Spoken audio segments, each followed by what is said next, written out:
Hello, I'm here today and I'm going to read you the next chapter in Mr. Gum and the Biscuit Billionaire. And this chapter is called Robbers on the Run. Because if you remember, at the end of the last chapter, the horrible Mr. Gum and his sidekick, Billy William III, has stolen the poor old Biscuit Billionaire's biscuit tin full of money and they're on the run. So here we go. We're going to find out today what happens. As midnight struck, the two robbers were racing over the dark, muddy fields in their hobnail boots, churning up great clods of earth in their wake and ruining the farmer's crops. The biscuit tin gleamed in the thin moonlight as they threw it to and fro like a rugby ball. But it wasn't rugby they were playing. It was a game of crime. And the score was Lamonic Bibber Robbers 1 billion, Heroes United 0. Oh, what a terrible, terrible night. The robbers dashed and their teeth gnashed, and the rain lashed and the thunder crashed, and the lightning flashed and the puddles splashed, and the pigs in the fields went oinkity oink. Yes, the pigs went oinkity oink. And as they raced along, Billy William started up with a song, and Mr. Gum joined in. And if you'd been out in the fields that night, the blood would have frozen in your veins to hear it.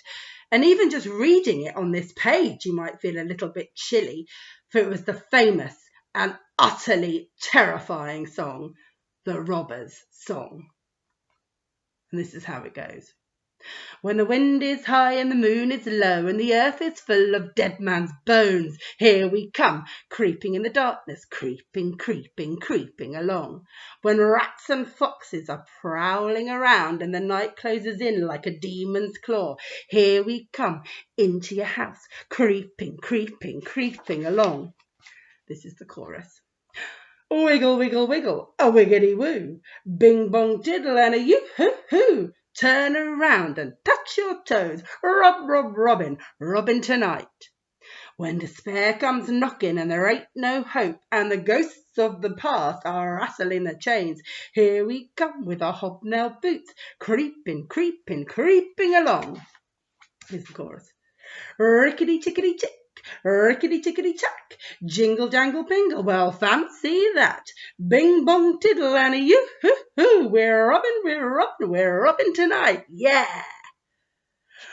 Right, said Mr. Gum, when the song was done.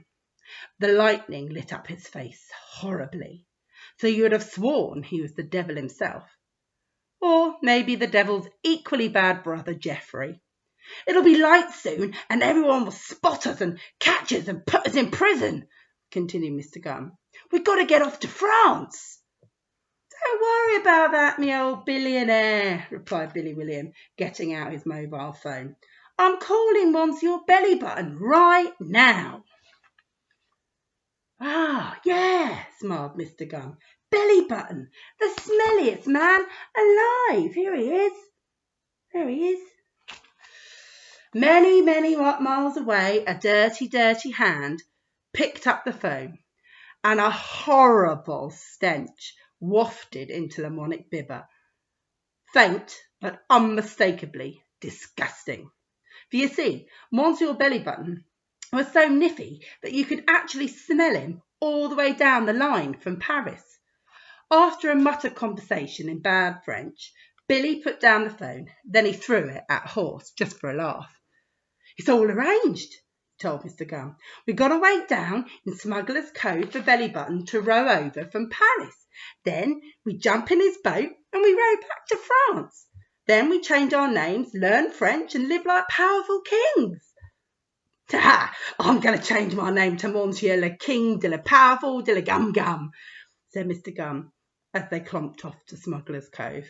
Yeah, and I'm going to be Monsieur le King Fantastique de la Butcher de la Billy de la French Toast de la Powerful, said Billy William.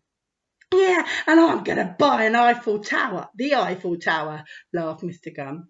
And I'm going to smash it into bits, and I'm going to put up a massive statue of a cockroach instead. Ha! Now, by now, The sun was coming up, shining miserably through the grey clouds and casting a thin grey light over everything as if there was no joy left in the world and all the footballs had been punctured. Tendrils of mist swirled around the robbers' legs as they came to a wind-swept cliff top. It was Hangman's Leap, and lordy, it was a wretched place. The cliff face was steep and rocky, and some of the rocks looked a bit like faces of murderers. Others looked like the faces of thieves or plumbers.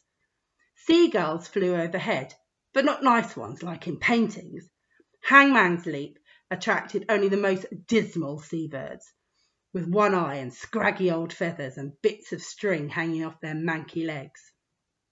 Huffing and puffing, the robbers began the long and treacherous climb down the cliff.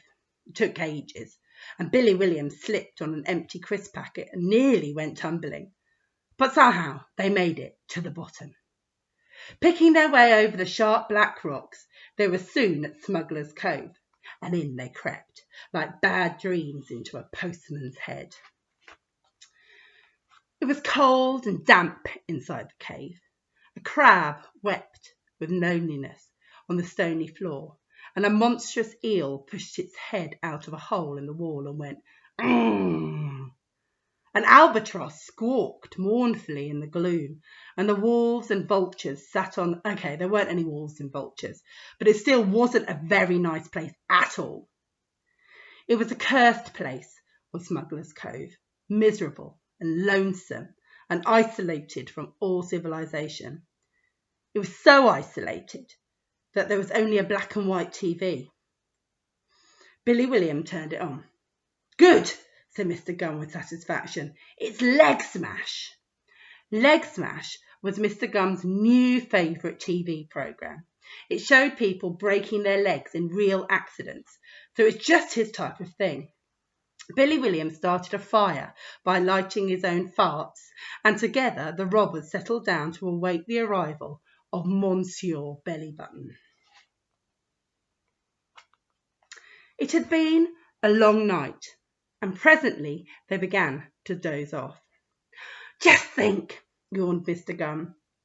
"This time tomorrow we'll be kinging it up in France and smashing loads of things."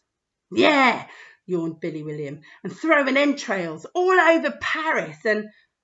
"Billy," said Mr. Gunn sleepily, "make sure that lid's put down tight on the tin, me old flip-flop.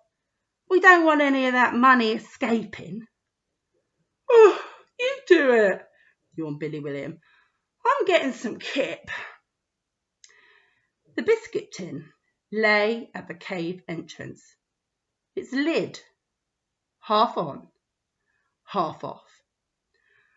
After a while, a banknote got caught up in the wind and went flying out of the cave, but the robbers didn't notice. They were sound asleep, dreaming up and dreaming of mucking up France. They were fast asleep. Well, that's the end of chapter 5. And everything seems to be going to plan at the moment, but who knows what's going to happen next. Tune in next time for chapter 6, which is all about Alan Taylor. Thank you for listening.